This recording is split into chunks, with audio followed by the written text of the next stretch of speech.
Bana Kinshasa to pesi bino lisusu mote ezali ngai ndeko na bino Benlo Beach ya Cyber Café Benlo Beach na ye lisusu kopesa vraiment ba félicitations ebele na bandeko nyonso basala ki biso confiance ba participer ki na programme ya DV Loterie 2021 na ba bureau na biso na yebi ete bozwi ebele tozali na contact na bino na yebi lisusu kopesa félicitations pe merci na bandeko nyonso ya diaspora o bazali na Uganda na Rwanda Tunisie Afrique du Sud France Belgique Grande-Bretagne pour basala ki biso confiance batindela ki so ba photo na bango na WhatsApp pour to faire participer bango na programme ya DV Loterie 2021 bango pe bazui ebele je crois que tozali na contact pe na bango pe tozali lisusu ko senga na bandeko nyonso o ba participer ka na DV Loterie 2020 ata obeta ki pa na biso te mais ozali gagnant ya DV Loterie 2020 ozali na ba difficulté financière to aussi ozwa ki visa mais mbongo ya billet ezali te yaka kaka na lombango en face ya Hôtel Phoenix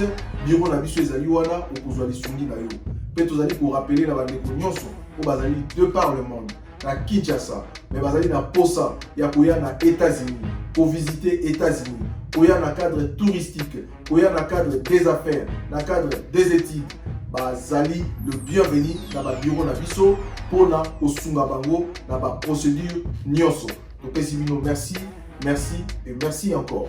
Par résultat, DV Loterie 2021 et Cybercafé Benlo Beach, spécialiste en immigration américaine, Oyo et Zwami en Facia Hôtel Phoenix na bon marché, Galerie Igoton Zambia Lemba, Pena Apocalypse Vende na Masina. Biso nyonso Oyo to beta kito ya pona ba résultat, ya solo prise en charge et Zali. Cybercafé Benlo Beach, spécialiste en immigration américaine. Très bien. Mbote na bino balandi nyonso ya bosolo na politique officielle boye malamu pokwa elamu epa na bino esika bozwami boza kolanda biso partout à travers le monde ndenge topesaki rendez-vous ta na ntongo pelilo na 19h tozala en direct tozala rediffusion te mais plutôt direct pour pouvoir éclairer l'opinion parce que l'information eza kochauffer en temps réel esengeli to informer bino parce que ezali devoir sacré. Bozola na option na Bumbu, na Makala, bozape na Beni à travers la radio Mont-Bleu, bozola na option na Kisangani, na bozola na option na comment on l'appelle, na Congo central, bozola na Malawi, na Mozambique, na Afrique du Sud, partout à travers le monde, na Kisangani, bato bazana na Lubumbashi, na Kashobu et topesi bino mbote, bozola na Kwilu, na Kenge, na Mbujimai, na Mweneditu, na Mbandaka, mbote na bino, na Zoliki ete tokolekisa bangonga malamu. Esika boche TV moko boza bato ebele boza kolanda boso na politique ya lelo. Information za ko évoluer à ce stade, likambo ya ba marche. Appel à la mobilisation. Ezo uta de partout, la moka basali pe appel nango à travers Moïse Katumbi Chapwe. Oya sali message bozo pe message nango tout à l'heure na kati ya émission TV za radio T. Mais de l'autre côté, ministre, vice-premier ministre et ministre intérieur après ko solo la bateau. Ndenge babenga ki réunion lelo tolobaki yango na tongo après échange wana baboy marché kozala ta mon côté. Disposition à police tisiko tozui yango te, nous avons tenté de contacter le général Silvano Kasongo malheureusement jusqu'à présent nano azubiso na téléphone te.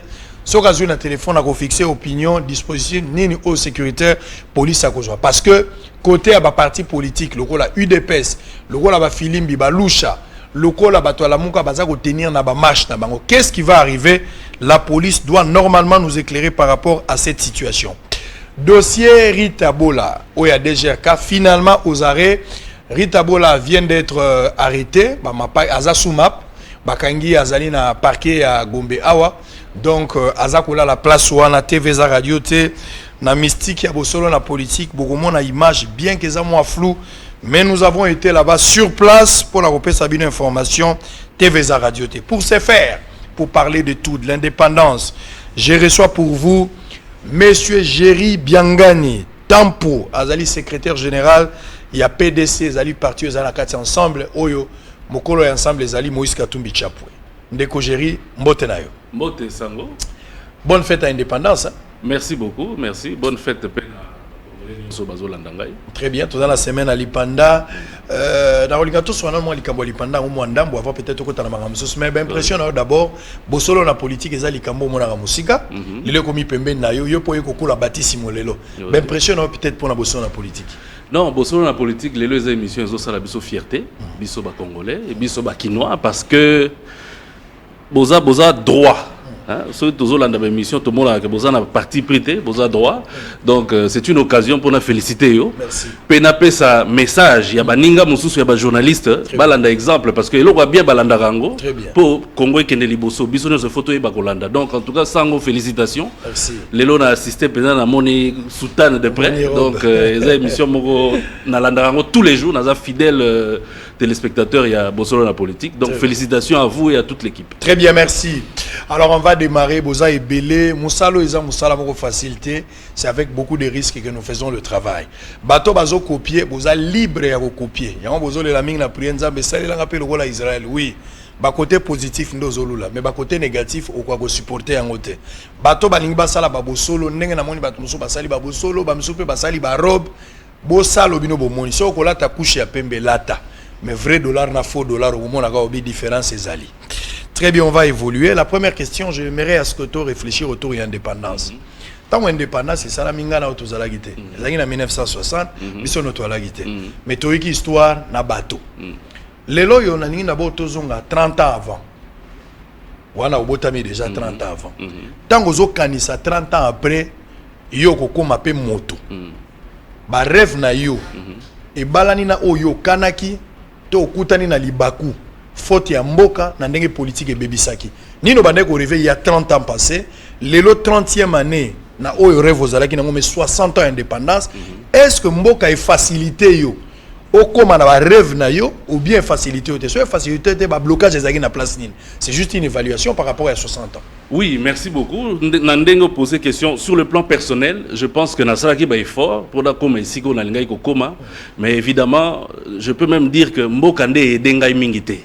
Mboka est d'été par rapport à l'infrastructure, par rapport à moyens il fallait bâtir à disposition à jeunes Congolais ou à zuité pour les autres jeunes et belé au bazan à maël et au même avion. Mais malheureusement, bah pesa bango espace té, bah pesa bango moyen té. Donc Togolobake, eza moi pas si Congolais à lobalelo que à réaliser rêve naé. Mais pour la raison na Congo, na indépendance, lelo 60 ans après, réflexion ezo ilanga na mutu. Je commence à me demander. Je demande aussi na ba Congolais nyonso ba banda romi tuna. Na 1960, tant ba papa na biso na ba maman na biso ba kufaka pour l'indépendance. Je suis sûr que bazara okanisa que 60 ans après Congo est comme un pays développé. Les lots Congo est comme développé. Il faut être à la sujet à réflexion pour les Congolais. On doit se poser des questions. Pourquoi 60 ans après, on continue à parler des marches, on continue à parler des batoubaza impayés, on continue à parler des érosions, batoubazo koufa. Il faut se poser des questions pour les lots bandarota la liboso. Peut-être qu'on a déjà dans vif il y a un sujet okay. Mais j'ai l'impression que les politiques yambo ganabiso batala la population te bazako tala plus avantage politique. Les lots na Congo les gens souffrent. Les lots les gens souffrent. Ezal li kamorobeta li solote. Ngana tambola na kendara na ba coin et recoin ba sanga mamba ba malweka ba boma libala ba kombo ba quartier wana ba tumsu ba bien en route. Ce qui au tali ndenge batu bazako souffrir. Ce n'est plus un pays où on devait parler des discours, ce n'est plus un pays où on devait parler des projets. Il faut au Kenda vers cette population-là, trouver la solution à la population. 60 ans après les lots, on se rend compte que Tozon écoute aussi moi. Je vais vous donner un exemple. Il y a quelques années, il y a un bassin qui a bâtiment à l'État. Mais bâtiment, on a la Kouta Ikuna, et ça, Batonga, à l'époque, il y a Belge. Posez-vous la question. Ce Belge qui a quitté le Congo dans 1960, à Zongi, 60 ans après, à Kouti Nanda, Gwana Bobakisa, à ta briqueté, à Ousabiso Banani.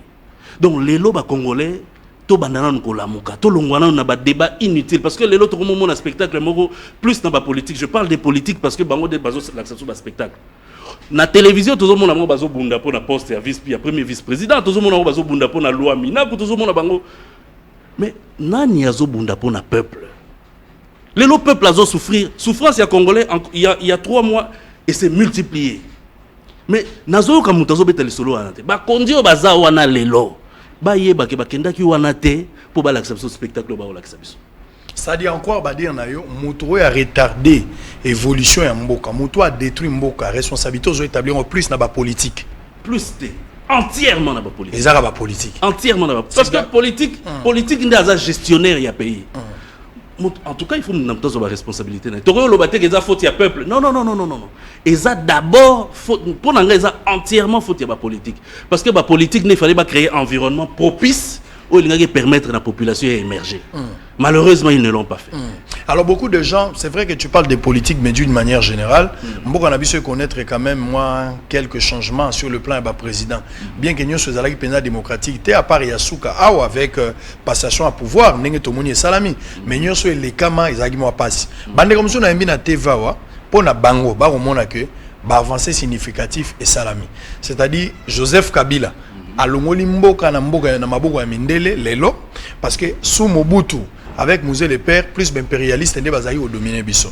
Joseph Kabila selon bango a s'aligné sur impérialiste balongo na maboko pour faire to sali élection na biso moko sans ingérence à mundele. Curieusement pour na bango ba komona ke na minute Félix Tshisekedi na la moka na batunyoso ba komi ko recourir sur na mundele pour bazongi sa biso na néocolonialisme. Place où nous avons avec Joseph Kabila, nous avons quand même avancé. Peut-être le langage qu'il faut utiliser, on a avancé, mais il reste encore beaucoup à faire. Au lieu que le bilan est chaotique. Là, je parle d'un discours et un chef de l'État qui a traité le bilan chaotique, 60 ans mitigé et de tout le monde. Non, écoutez, les lois attendent moi dans mon question que tout n'y est question. Tout ce qui est au lobby dans moi dans mon question, que Mboka a avancé. Je pense à Otalo 2 fois et puis à même Koinayo. On ne peut pas aujourd'hui nous parler, non, impérialiste, écoutez, tu as organisé l'élection Bissomoko, bravo, mais avec quel résultat? Les lobbies sont nions sur l'élection, les gars qui m'abaissent. Tout le monde le sait. Il y a les lots au iront ça.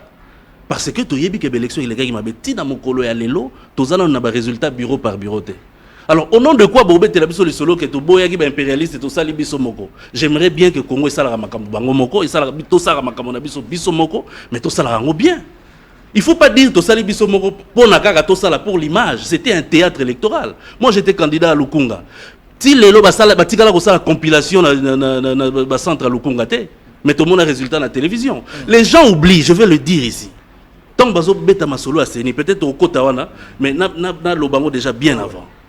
Les gens oublient que tout à l'habitude sur la télévision, un monsieur avec une belle veste qui parlait très bien français, monsieur Corneille Nanga, président Asseni, alobi nabiso alobi natiba machine à voter. Oh ezali kuto en dehors ya ba loi nabiso. Abi natiba machine à voter, mais il faut servir kaka comme imprimante. Donc on utiliser ba résultat électronique té. Biso tout olandi. Ba relais on a ba chaîne à télévision. Bisonio sopeto moni sous la même personne na veste na ina cravate na kitoko na mandefu na pembe donc responsable a outi na ndako tiki mosi na bana aye koloba na biso mokolo bimisi ba résultat alors sur base des résultats des clés USB donc électroniques il a menti la population congolaise. Il y a kokisi malobo ya lobagite. Voilà. À cause de la population congolaise pour Sengele yango pe pardon te. A Sengele yango pardon ti le loté mais plus grave na yokana nte mutu moko a réclamer ndenge na zolo bango les lois. Bisonio sope ba congolais total yango to lekisa. Après, on nous dit, non, bah, impérialiste, tout ça. Voilà, impérialiste, arrêtons avec ces mots-là, arrêtons avec ces phrases-là. On doit se développer pour souffrance de la population ici, là. Arrêtons, Babylon, on les a distraction. Mais justement, c'est clair. C'est clair. Ils ont faux fouillant parce que Makambo, il fallait ça correctement, et ça l'a mis correctement. Ça dit, on croit, dire, gouvernement, les deux chambres à parlement, Assemblée nationale, la Sénat, résultat nous sont en Assemblée nationale, et ça résultat est tricherie, selon. Mais papa, Bapé Sabiso va résultat bureau par bureau. Moi j'étais candidat, je suis victime de M. Nanga. Je dois le dire ici tout haut. Bapé Sabiso va résultat bureau par bureau. Mais c'est-à-dire aux qui mais il y a un lobby, Nazaki voté. Nazana ba preuve nanga tilelo. Mais na lobby ozalaki voté ozalaki na seuil té problème yangwana parce que ensemble bazana ba député ba balongaki nazalaki sur la liste G7 pourquoi ba kolongolo pourquoi ba nazalaki sur la liste G7 et G7 ezalaki na seuil ezalaki na seuil donc le problème est ali soki kasiso bolobi na échouaki bravo merci beaucoup mais bon l'accent ba résultat ngote bureau par bureau parce que nga nazana ba preuve il y a chaque bureau nga na lekaki siko ba l'acception le ti lelo na mokolo lelo résultat bureau par bureau bimaté. Donc, tu vas continuer à un désordre. Et puis, aux hommes, on a intellectuel, très bien, là, c'est pas une réflexion. Comme ça, on avance dans la lignée, on a perturbé moi ma cam. Qu'est-ce que vous reprochez exactement na Seni Ananga? Parce que tu me moni lelo. Avant tout, comme na makambu ya malonda, avant tout que na makambu désignation bien qu'on entériné, il faudra d'abord impérativement to banana na likambuya. Que ça la réforme, pe na makambu audit. Na ligne na tout nanan. Na élection ya Nanga. Oh lelo yo. et ça a les conséquences logiques aux autres problèmes. Qu'est-ce que vous reprochez exactement dans Nanga? Et ça pour avoir mal publié les résultats ou bien il y a eu autre chose spécifique et ça peut vous reprocher dans Nanga? Non, ils ont belé. Ou la personne de Nanga qui a gêné? Ils ont belé. Non, la personne, tout ça n'a problème dans la personne. Ils ont processus parce que qu'on organise l'élection. L'élection est anini. Élection ezali et loko basalaka pour na senga na peuple a pour na moto ya lingi pour diriger mboka.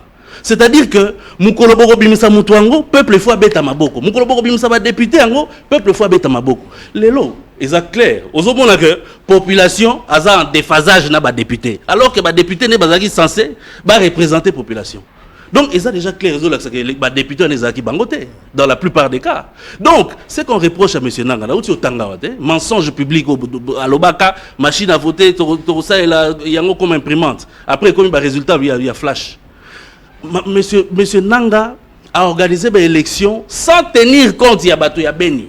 Alors que la Constitution et lobby, que les Congolais il faut participer à l'élection. N'oubliez pas qu'il a évoqué raison sécuritaire à l'époque. Mais écoutez, il y a eu problème, il y a Ebola, il y a eu problème sécuritaire. Oui, il y avait des raisons. Il y a un gros violé la loi. Ce qui est problème sécuritaire, c'est le pouvoir. Qu'est-ce qu'il fallait être fait? Non, mais attendez. Quelques jours après l'élection, la population a organisé l'élection. Sécurité. Non, justement, ça ne voulait rien dire. On n'a pas tenu compte de ça. Mais pour dire que sécurité, il y a Krenyaki, tant au peuple il y a insécurité.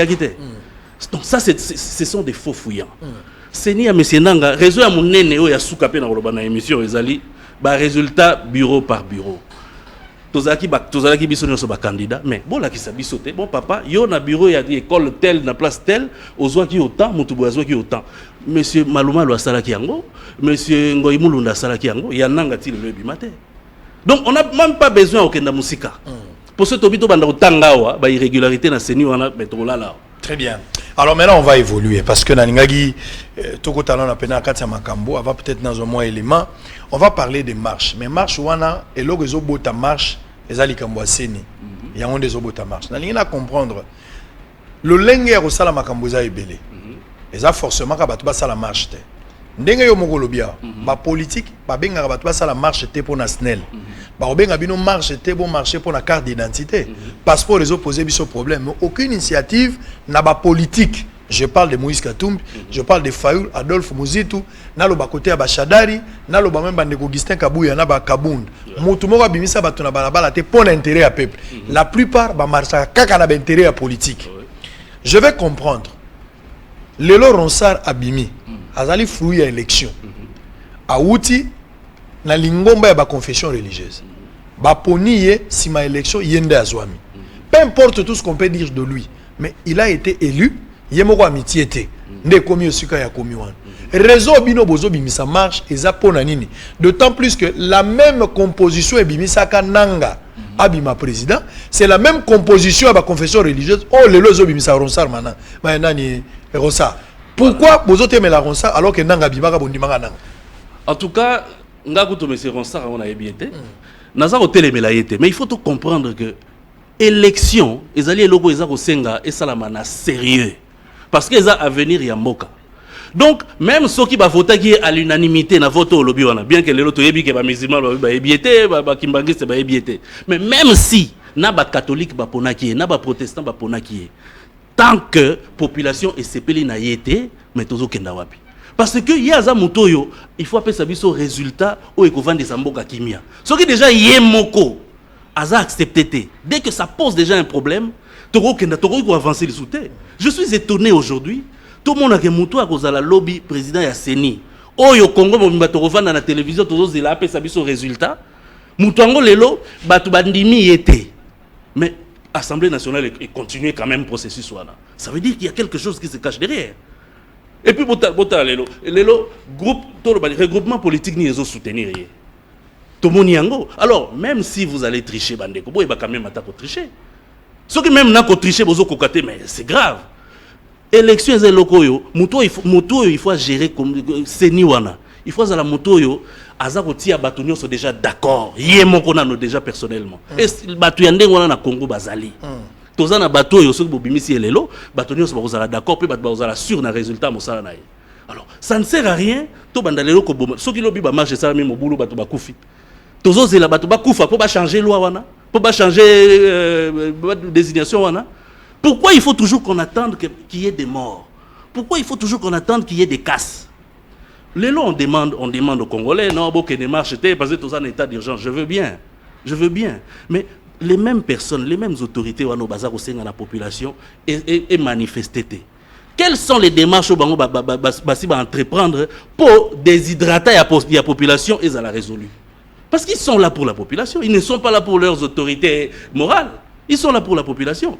Boyebi batonio so bamoni que population aza d'accord na ngote. Bamoni que population aza d'accord na loi ya ba loi ya ba mina côté. Ba effort nini au lieu de sa population pour marcher te mais bino siko en dehors ya wana qu'est-ce que vous avez fait pour na bo satisfaire population aza contre décision wana? C'est des questions qu'on doit se poser aujourd'hui. Alors qu'est-ce qui doit être fait? Parce que pour le moment le FCC apparemment, je n'affirme pas, mais apparemment on va croire ba dire ba FCC, le FCC a toujours été prêt. Pour les élections et non l'opposition. Parce que na phrase a plusieurs fois. Au moins vous devez vous préparer pour les élections. Tozongi presque la même aventure. Le FCC s'est dit prêt pour les élections alors que l'opposition au départ a banni déjà contestation. En fait l'opposition c'est toujours la contestation éternelle. Oui mais déjà quand ils disent être prêt pour les élections, les autres on a 3 ans.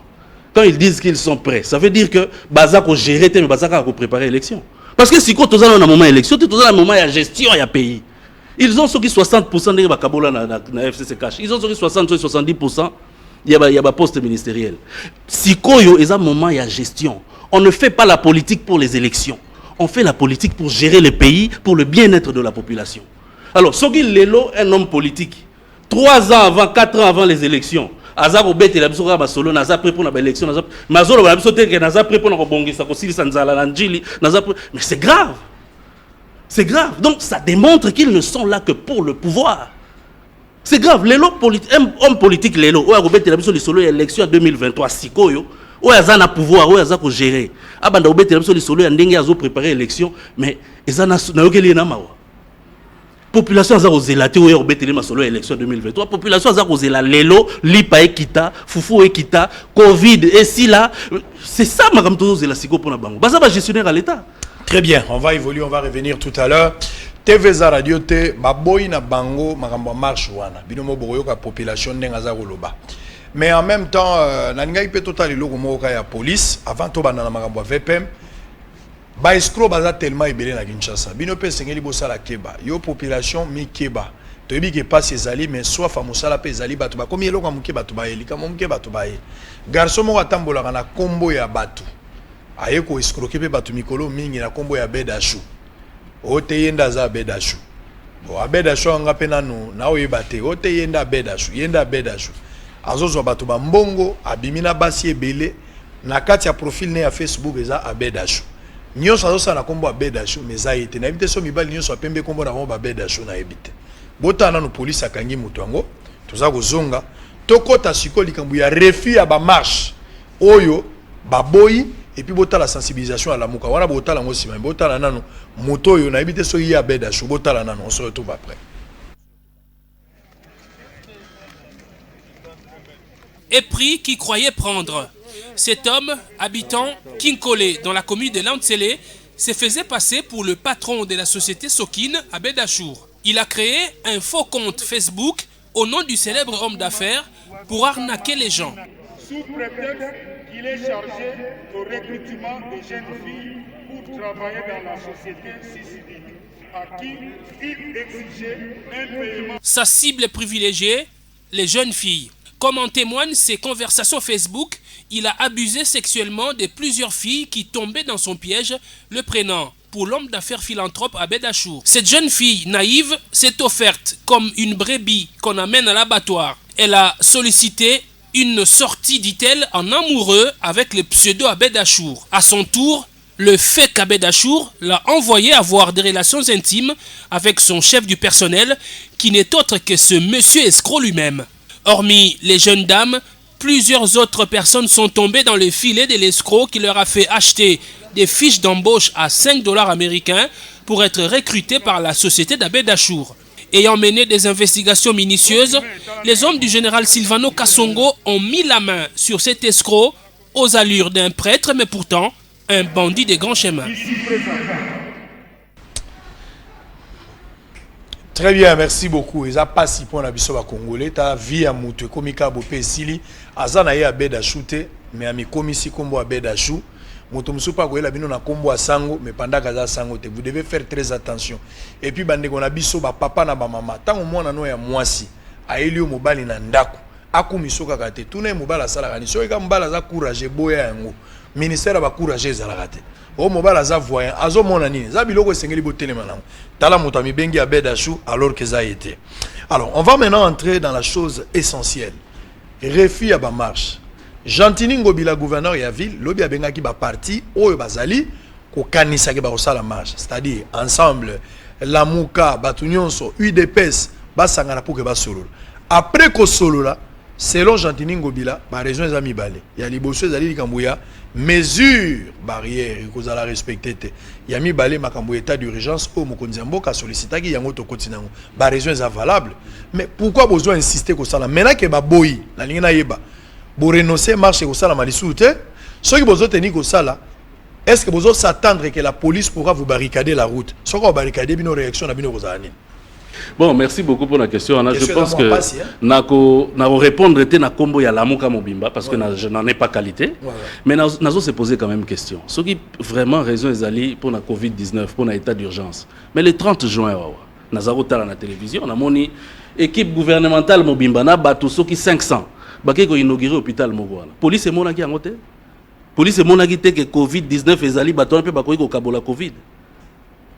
Et ça la question nga nazo mituna parce que lelo il faut boyeba que tout tika ko sakana na volonté à peuple bato ba pekisi marche est-ce que ba pesi solution moko alternative par rapport il y a déshydraté à peuple parce que ce qui m'intéresse ici ils a déshydraté à peuple oyo boza censé bo gérer pe bo représenter alingi eloko te aboyi yango peuple a pesa ki bino pouvoir wana aboyi eloko mais bino tout ce que vous avez comme solution vous allez dire non.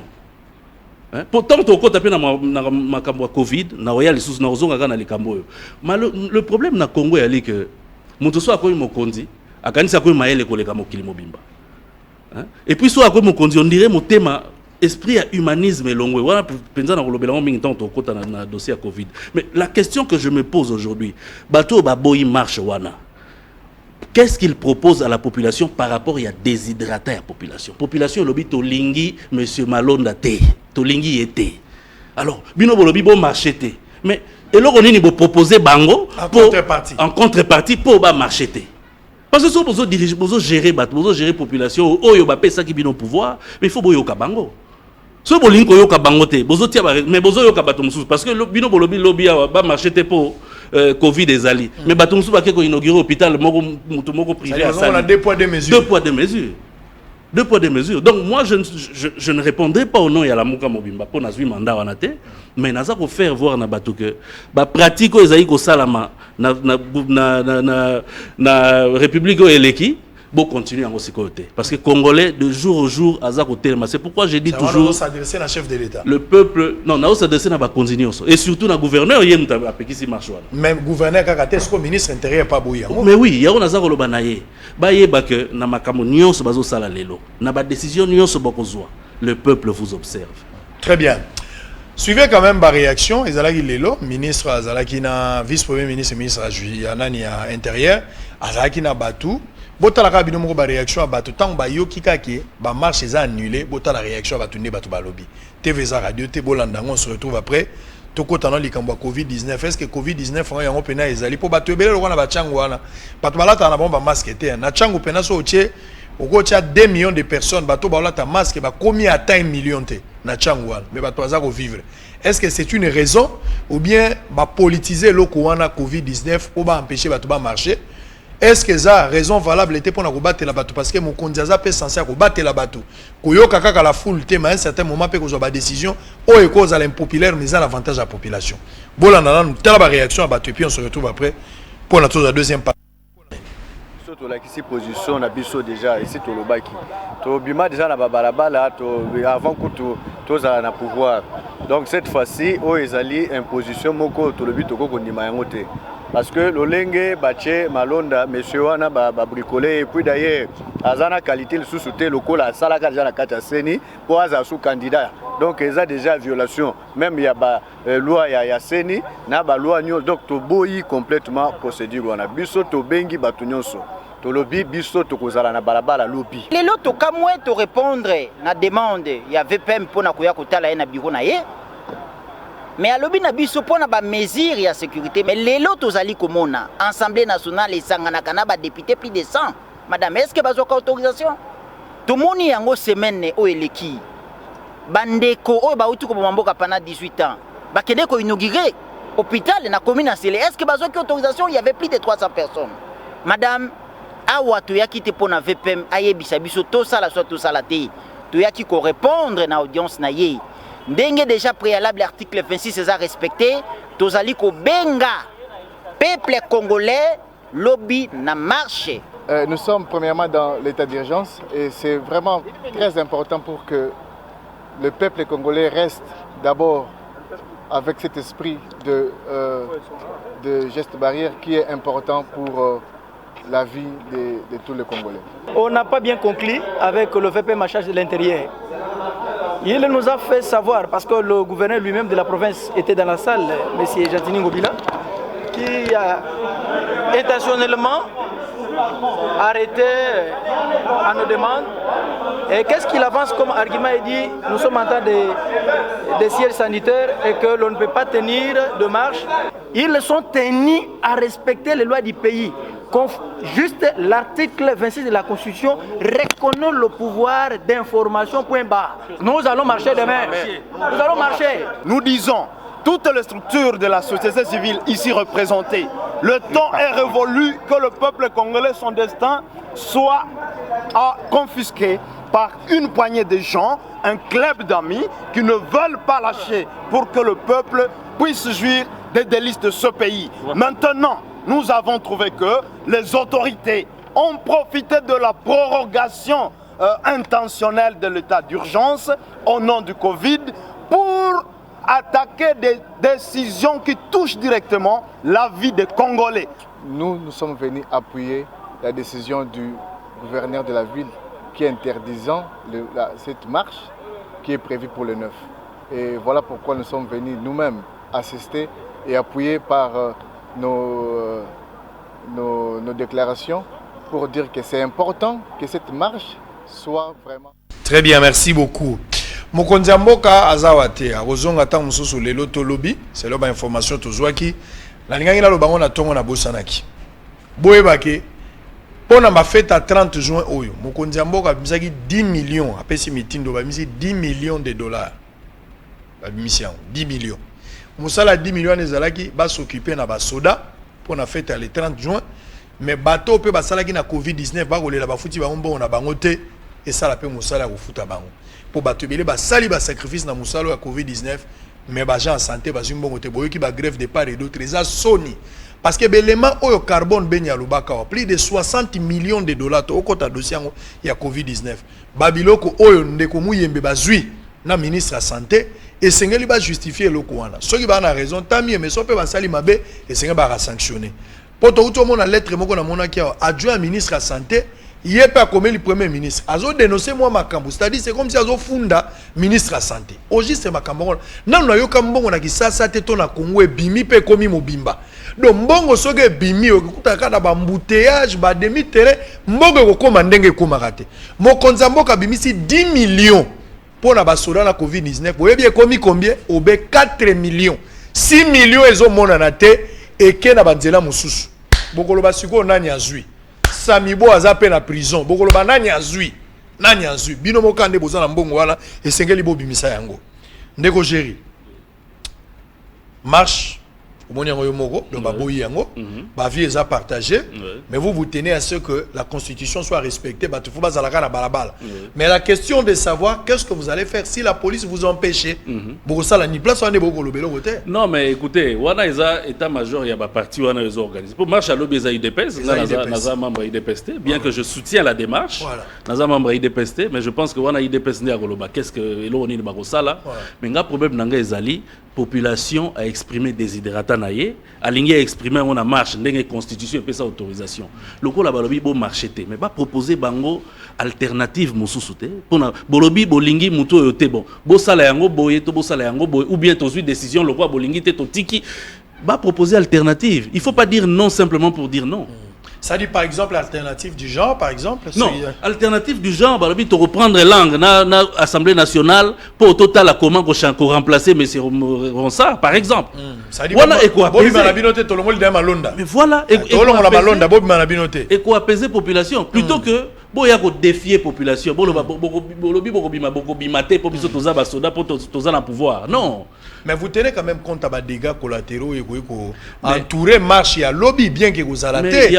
Même si on autorisait le lingo bino sensibiliser batou et ça la pour la marche à samedi il y a lundi je pense que ça lundi à bino bato la muka oui bah que ba dégâts vous allez mais yango ala mutu nani mais justement yango ana ba gouvernant les lots loko la ba lobby que marche ça parce que marche je pense que ceux batika il marche ça la marche ngeza pacifique.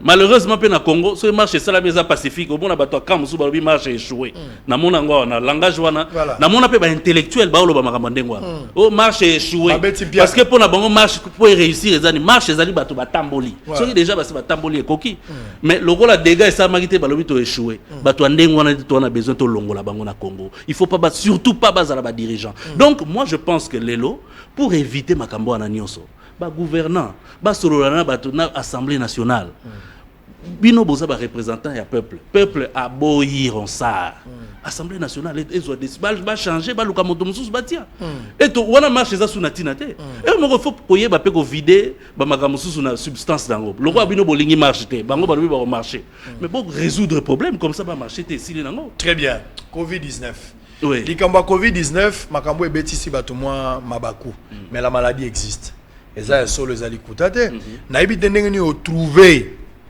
makamba Covid-19 surtout ba scandale financier bimi de part et d'autre je suis en ozomona ezaka ka ba tractation na ba dire ya batu ou réellement aux autres trouver que ils ont bien géré des choses il faudra quand même les appuyer en tout cas ndeko sango na osengo tikelanga penza temps parce que il faut tozo makambo au sérieux o eza ba vie na biso les enjeux ngai na Covid-19 na sina bungisi ba master belé baninga na ngai belé abelaki Covid pe akufi eza na poto eza la na Kinshasa.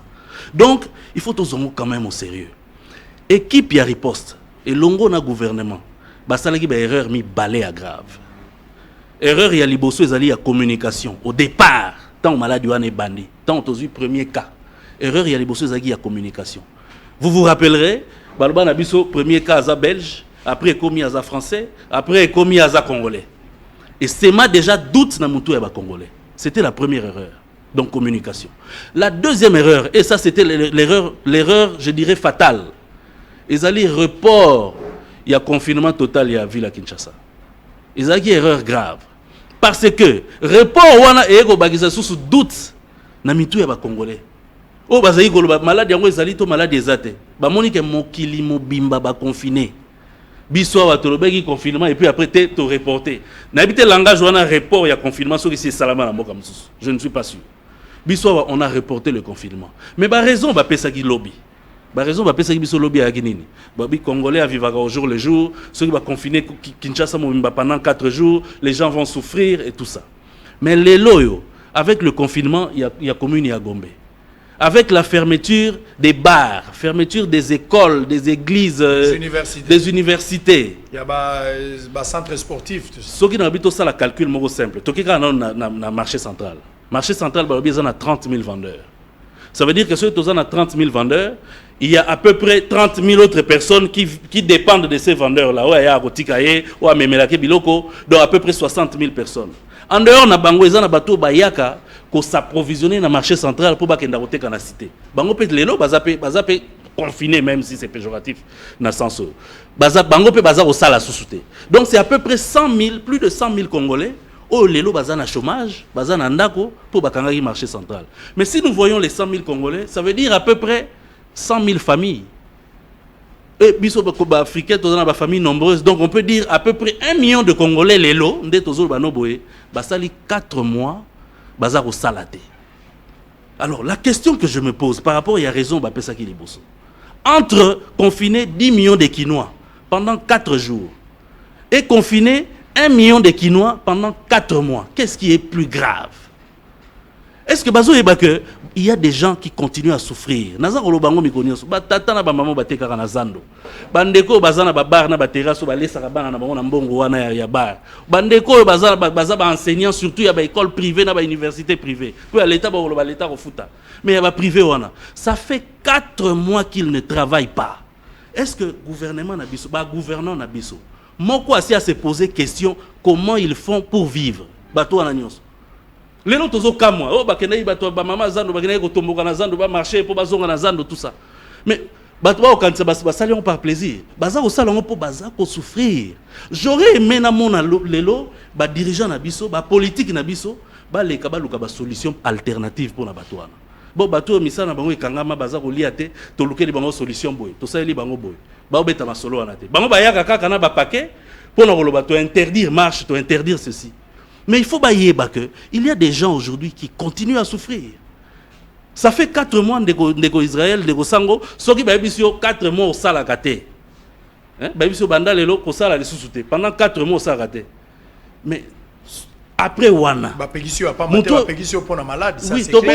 Oui, la santé n'a pas de prix. Ça, il ne faut pas seulement qu'on la logique comprendre que ça c'est un fait. Oui. Mais il faudra aussi que ça vaut mieux aux Ananzala na bon moi qui aux en bonne santé mozali wa. Non, toboité ils pour la santé. Mais 4 mois après nous pas Rokufat. Ceux qui m'ont lié pendant 4 mois Rokufat. Ça veut dire que nous sommes en train d'éviter un premier problème en créant d'autres problèmes.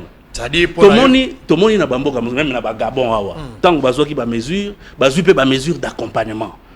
Bon, biso gouvernement to lobi bo salate to ko pesa boye pour na compenser boye. Biso to lobi to bo salate to ko sala boye. Biso wa mesure d'accompagnement ezate. Ba pesi bino ordre bo kanga, ça s'arrête là. Et puis Mikolozo poussa na, ça ne préoccupe personne. C'est là où moi ça m'inquiète. Au moni, ce qu'on veut gérer mboka, il faut quand même qu'on a ba bengi humanisme. Tant que vous avez un endroit où vous avez foufou, vous avez un beefsteak, vous avez un nini, quand ça c'est que bateau n'y a pas qui va salater. Est-ce que baza ko lia peli bateau mikate? Je ne suis pas sûr que bazo soit. C'est ça la grande question. Alors, ceux qui dirigeants azo ko se poser ba question en até, je me demande aza ko gérer nini. Parce que aux a censé pour gérer bateau. Ça dit pour nayo, il y avait aucune raison il y a confiner bateau pendant 4 mois. Il y avait aucune raison. Non, pour ngai, il y avait une raison à confiner. Mais basali yango mabe, c'est-à-dire ceux qui va confiner qui totalement pendant 4 jours, on allait maîtriser mieux. Peut-être 4 jours et puis fongoli 2-3 jours et puis confiner sous 4 jours, ça allait faire en sorte que tu maîtriser malade en a mieux parce que na ba jour wana ya confinement, comité à riposte, balinga ibazwa occasion ya ko déceler ba nouveau cas. Balinga bazo occasion ko yeba nouveau cas à place boy. Ensuite, elinga na apport moko psychologique. Population alinga mona penza que réellement maladie wana ezali. Lelo nde mutu nyoso linga kazwa conscience akolata masque na ye pour bavanise na ndako pendant 4 jours. Mais biso gouvernement yango moko to na équipe ya riposte ba semer les sous doute na population wana. Alors, yango esali que situation est même biso na 4 mois to éviter au même biso timo kolini. Parce que déjà population aza kondima ko tout que maladie yango ezali. Alors que maladie ezali. C'est parce qu'ils ont commis des erreurs. Alors lelo bayoka sonité ba corriger yango s'il faut corriger. De quelle manière par exemple? Pour ngai lelo bazonga na zéro, bazonga na ebandeli.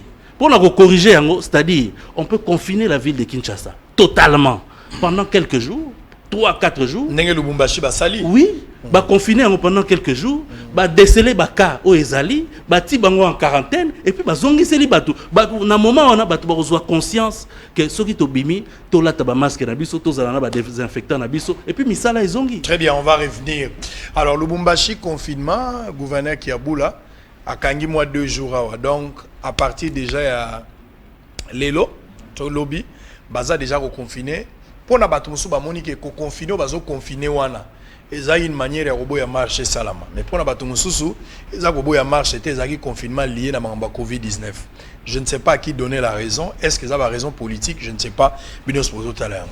Finalement batu ebele balela ki évêque Pascal Mukuna azana kachoti lelo papa Zana Kacho, Bazako Samba, ici Basilisaki, phase komi, selon Ngambu ya pasteur, avec Pascal Moukounezali, Bazo Zelara, juge Mokone Moutazo bloqué Bangoti, le Bolanda qui avocat na Indenga le Kakia. Mami Chibola oyo azali parti défenderesse na kati ya likambo ye pa aza koloba makambo na ye aza na ndenge na ye pa azomonela makambo ye aza parti défenderesse pardon ye aza na ndenge na azomona mpo mokolo nde aza parti défenderesse na minute oyo baza koyokana te Mami Chibola est venu nous voir au bureau baye na bavoka na ye lokola tolekisaki avoka ya mokuna awa babi bango mpe fo baleka so baleki te ekomi makambo mosusu. Bon, après réflexion totali ba français depuis pasteur mokuna lekaka awa na émission asuka avant makambo ekomela ye avoka pe aleki ndeko Roger Lumbala lekaki awa alobaki makambo na ndambu ndeko Jeko kwa leki leo na tongo pa lekaki alobi pe finalement nous sommes dans l'obligation en tant que journaliste, la journaliste n'a pas d'amis comme Saneza Likama toza la choité to komi makambo musala je précise toza la makambo musala Mami Chibola akoleka awa Chibola Mami akoleka awa na bosolo mardi na 19h soit rendez-vous tozala awa en direct na Mami Chibola tozo pesa e plateau lolenge ba avocat ya passé moko na baleki lolenge pe papa ye moko alekaki ye paza na droit pona koloba ke mokonzi aliaka ngulu ya matoi mibale ngalo kola sango na zo pesa pe maloba donc panza sango na bato ba yebaki te mardi na 19h en direct Mami Chibola invité spécial bosolo na politique na kobomba eloko te nyonso ya mituna tokotuna lobi na tongo tokozala na ndeko Bonane Sylvanus Mouchi akozala face ya Roger Lumbala po makambo Roger Lumbala lobaki apparemment bango ba sepelite ba Mouchi ebele ba sepelite lobi na 11h rendez-vous na koratete esengeli bozana nango malamu mais botala nanu Moïse Katumbi na seki lingala na ye Moïse Katumbi aza na problème ya mwa lingala bon ba leader ebele penza ya biso pe lingala ngo banga na mwa problème aza pe kinwa te mais a s'exprimer na lingala ba vidéo musupe na moni asali na Chiluba mususu pa asali yango la ba Kikongo mais bola nano ya lingala azobenga batu pona likambo marge Moïse Katumbi chapwe pour le compte ya la muka botala ye toza ko zonga pote siko awa tolobela makambo ensemble avant de terminer tout à l'heure. Lubumbashi jambwen ni mweye benye mukini ni mwe benye inchi watoto wa Lubumbashi hii mukini ni ya bakongole bote amwene kuichika mwenjo murikatalake le troisième fois penalty sasa wanafia kuchanger système jopale mine milomba mukue mingi tutatobola ile futubolo ile tone kama tacheza na nini parce que wanaanza kuchezea population leo muna kufa ma insécurité mateso inapita ba militaire présent wa seni wa bongo bale ba député mwe benye muripotaka muribaywa bari nome bengine bakunome atutake ile mambo trop c'est trop tatembea pamoja na mweye il faut tonesha sema muangarie hakuna mtu ana titre de propriété ya Congo mujima ni ya bakongole bote mai bantu bengine bana wasema inakuwa yavo jole mine milomba tukue mingi sana dire non kuile dictature dire non kuile bougie muriwa bile barfaga bukulukulu ukataria bengine bashimame ma faux procès kufunga bantu bintu ya bulebule ile mine milomba ile loi yabo barilete ile loi ya mina kuile baiweke chini ya bitanda yabo kama ni muwese baitupe ule president wa seni atutake tena mambo tunatafuta Kongo yende kumbele bantu banze kuria busubuhi midi magharibi na bapate makaji leo bantu bote bashakuwa balofwa donc bantu banakuwa mamandia mumukini yabo bo benyewe donc ta marché na mwe tutakuwa na société civile tutakuwa na bantu bote bale banapenda kuya bale banapenda mukini yabo toneshe banduku ile shiku acha tulitu makaji yako bona autotuloko parce que kaji itakuwa kukumbele itakuwa mzuri sana mwangarie mwe benyewe kule tulitoka na mwe na leo eri kule tunafika tukwenda kweushi parce que ma élection haikuwe mzuri après banatafuta kurudisha wale bantu barifanya ile ma élection mubaya donc kama inakuwa ku marché ni souci muyu asema mwe bote mukuye ba mingi sana tonesha asema kweli batoto wa Lubumbashi batoto wa Katanga batoto wa Congo bote. Très bien, merci beaucoup. Alors nous sommes arrivés pratiquement à la fin. Tous le dernier sujet, l'Ikambouya ensemble pour la République. On va annoncer, c'était un SMS annoncé depuis presque une année, mais jusque là, de ces faits, Et là, au moins, a sorti officiel les autres salamate il fallait beaucoup ma plateforme politique. Beaucoup de plateforme politique. Non, déjà plateforme politique. Parti politique. Il fallait beaucoup de partis politiques. Bon, avant avant d'aborder les Cambodgiens ensemble pour la République, il y a quand même na 6 mois moké na Cambodgia Covid parce que scandale moko eza ko sala masiko yo. Tout le monde membre de l'équipe de riposte baza na grève. Alors, et ça scandale, na aussi même na journaliste pour nazo on dirait les Camerounais zo ça makele mingité. Ça veut dire que et ça le quoi toza na guerre, siko ba soda bazo bundela biso na guerre wana ba gréver. Donc ton limite to kufa. Donc ndenge zawa lelo ba congolais to yeba ngo ndenge to zawa lelo toza ya kokufa. Ton limite na biso to kufa. Ce n'est pas normal. Ce n'est pas normal pendant que pandémie eza ko boma mokili mobimba et mokili mobimba baza ko pesa honneur na ba médecin biso na mboka na biso ba futamité pendant 3 mois. C'est grave. Donc je suis en train de me poser des questions. Toyoka ki 27 millions et bimaki pour la Covid, toyoka ki ministre de la santé à l'hôpital ya mona kaka soki 4 millions, docteur Mouyembeye kuto azoki ne kaka soki 2 millions, soki 1 million 800. Mais alors soki babimisi ebele ya mbongo ndengo wana et que bato ba osala musala wana ba futamité mbongo ngo esali nini. Et même kutu soki ba yeko justifier. Mais mutoyo azako bunda na front na ba risque nyonso a futamité pendant 3 mois. Ça veut dire que batindaki bato wana pour ba boma biso parce que bato ba futami bien te ba osala musala malamuté. Et hier, je vais le dire ici, hier j'ai suivi, non pas hier, je crois ce matin ou hier, je ne me rappelle plus, dans l'année ministre de la Santé. Ba poser des questions, mais derrière ni bato wana tilelo ba futamité. Réponse des ali à lobby, ba futamité pour batindaki ba liste na bango na retard, et tant batindi ba liste ezaki ba liste ya malamuté. Yango wana azongisi yango po batsala sous baliste mususu.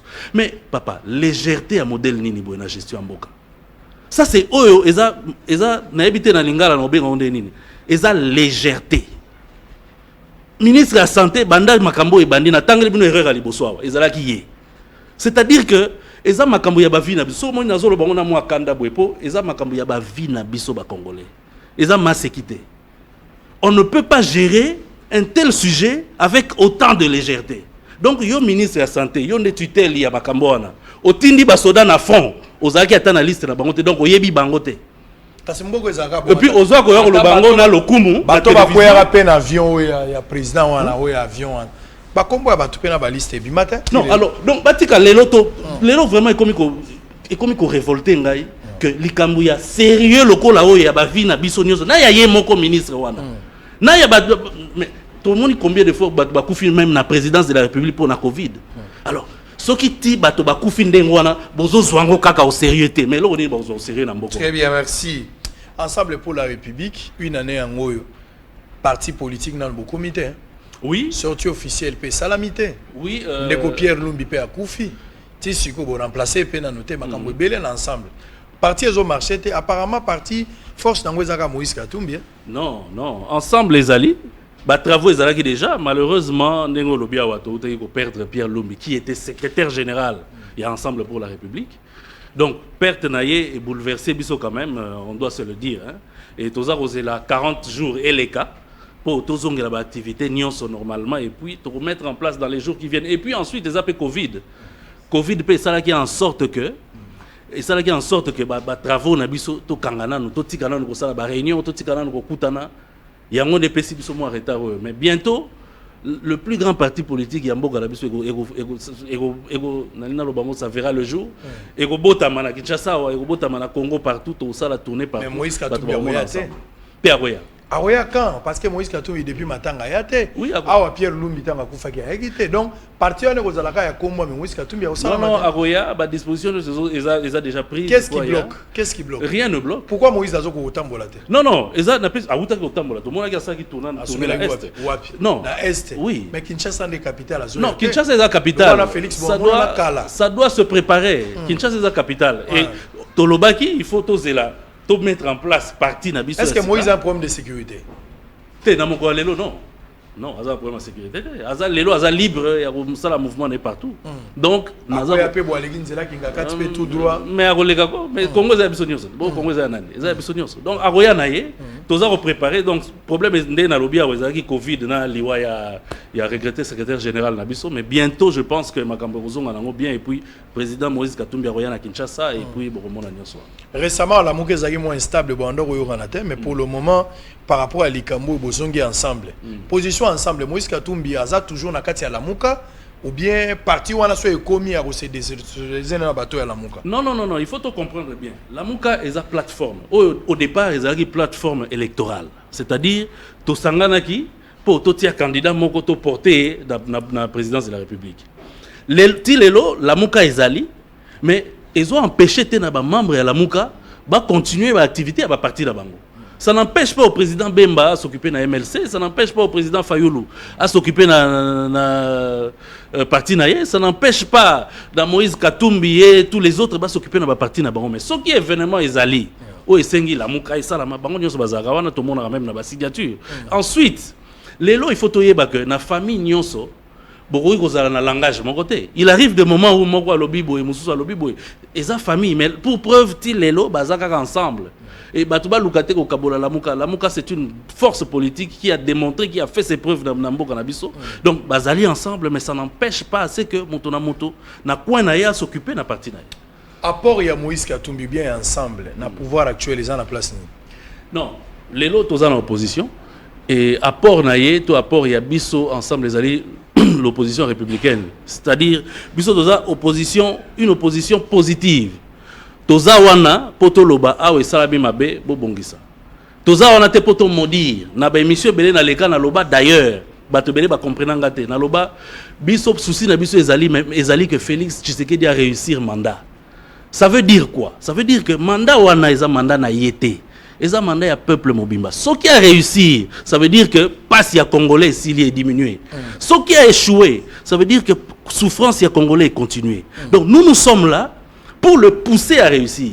Tous autres travaillent na été, tous na été, mais tous autres tindikaye pour à réussir parce que biso tous mon peuple. Biso tous sa politique té ya politique kaka pour na pouvoir.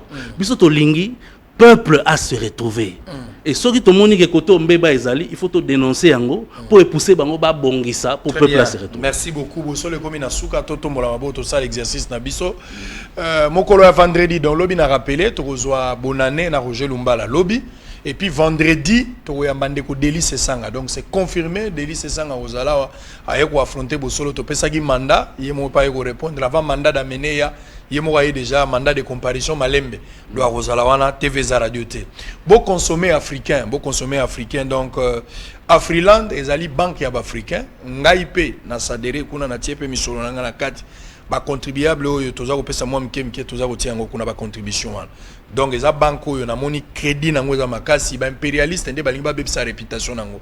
Na Kinshasa eza na 10 agences na moni intérêt plus de 27 na tali sérieux nango eza ya ba africain. To consommer pe na Afrique, c'est très bien. Mundele c'est pas bien à un certain moment to consommer africain freelance ngala pesi yango maboko. Vrai ou faux ndeko Jerry Biangani. Oti ko yebisa ngaya wa ke Félix Tshisekedi na mandat na ndenge bozali awa balingi ba violer constitution so baboyi marche à lobby. Vrai, ceux qui baboyi ba violer constitution. Moïse Katumbi ozala candidat en 2023, président de la République. En tout cas, dans notre décidé mais logiquement ozala candidat na biso et ensemble. Ozala candidat na bino ensemble. Ouais. Bongo ya lamuka. Mais yango na lobby, lamuka eza biso te, nga ya wana koloba te, naza na mandat ya koloba au nom de lamuka te. Mais biso ensemble, to tia candidat na biso ya ensemble. Outi ko yebisa nga ya ki ba congolais et sengeli ba comprendre que tous en danger, ba déclencher liwa na bango du fait que ba to santé bazo futa maté, ça dit oli koloba que il faut ba interpeller Mouyembe, à qui nous justifier mbongo bazo ki na eteni. Logiquement oui, parce que Zambongo à l'État, Zambongo à Bissonios. Ba interpeller. D'ailleurs, ngai nazo mona plus docteur Mouyembe te pour y a pesa ka ba chiffre que jusque là ba pesa y a 2 millions alors qu'à Senga soki 60 millions soki combien de millions. Mais ba interpeller batoyo et sengela ki bati mbongo pour ba préserver santé ya ba Congolais. Il faut ba interpeller bango nyos. Lobi na nzela, soki population abimi police a beti ba gaz likame komi pour na responsabilité aux ananan. Non, mais responsabilité Rosala, d'abord, il y a Moutou et Sali Forcing pour les qui Ronsar Malonda, alors que tu es Kazaki une équipe, il y a Nanga et Saï Moussa Malamouté. Très bien. Responsabilité à mi balé, et Rosala, il y a Moutou et a Betty Gazouana pour Moutou à Koufi. Responsabilité de Yangona. Très bien. Parce que Bango va respecter Constitution. Constitution et lobby, Congolais a droit, il y a aussi la marche à informer car autorité. Je pense que va Sali Yango. Très bien. Blanc, plus blanc que neige. Blanc, plus blanc que neige, lavé dans le sang de l'agneau, je serai plus blanc que la neige. Bosolo ya politique ya poko alelo ekomi na suka. To yambagi ndeko Biangani Jerry ou azali moko ya PDC azali secrétaire général avec yo lobaiza parti ensemble. Moko na kati ya lingomba ensemble kambami na Moïse Katumbi alobi na mobimba. Lobby marche zate. Ba boy marche ko bima na balabala te lobby ba boy marche soki pe bobimi biso to ko filmer soki pe bobimi te biso to ko filmer kaka me ba lobby ko bima te yo muto kene marche lobby yeba ke ba interdire yango okoso ba manteka na yo za ba arme de guerre somi manteka zo bima na balabala to kokuta la lobby na tongo à la même heure biso to kozala pour une émission bo sole kozala sur terrain pour na kotala entre peuple na police na ko gagner lobby et la polémique te botala bande gonde bazomba publiage mi Cécile. Plus blanc que neige, blanc, plus blanc que neige, lavé dans le sang de l'agneau, je serai plus blanc que la neige. Blanc, blanc, blanc, blanc, blanc, plus blanc que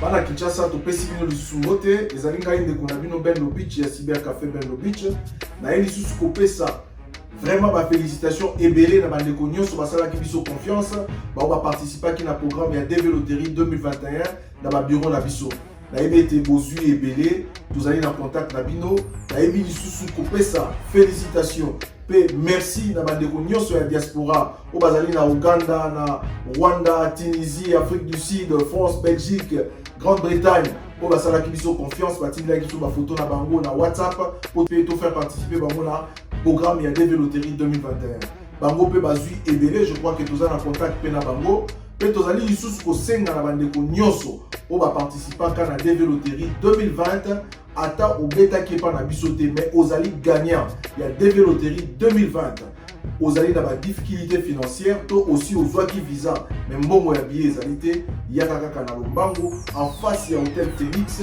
bureau na biso ezali wana okozwa lisungi na yo pe tozali ko rappeler na bandeko nyonso o bazali de par le monde na Kinshasa mais bazali na posa ya koya na États-Unis pour visiter États-Unis koya na cadre touristique koya na cadre des affaires na cadre des études bazali le bienvenu na ba bureau na biso pona osunga bango na ba procédure nyonso topesi bino merci. Merci et merci encore. Par résultat à DV Loterie 2021 et Cybercafé Ben Lobich, spécialiste en immigration américaine, Oyo et Zwami en Facia Hôtel Phoenix na bon marché, Galerie Igoton Zambi à Lemba, Pena Apocalypse Vende na Masina, Bissonyo so Oyo to Beta Kito ya po na ba résultat, ya solo prise en charge et Zali. Cybercafé Ben Lobich, spécialiste en immigration américaine.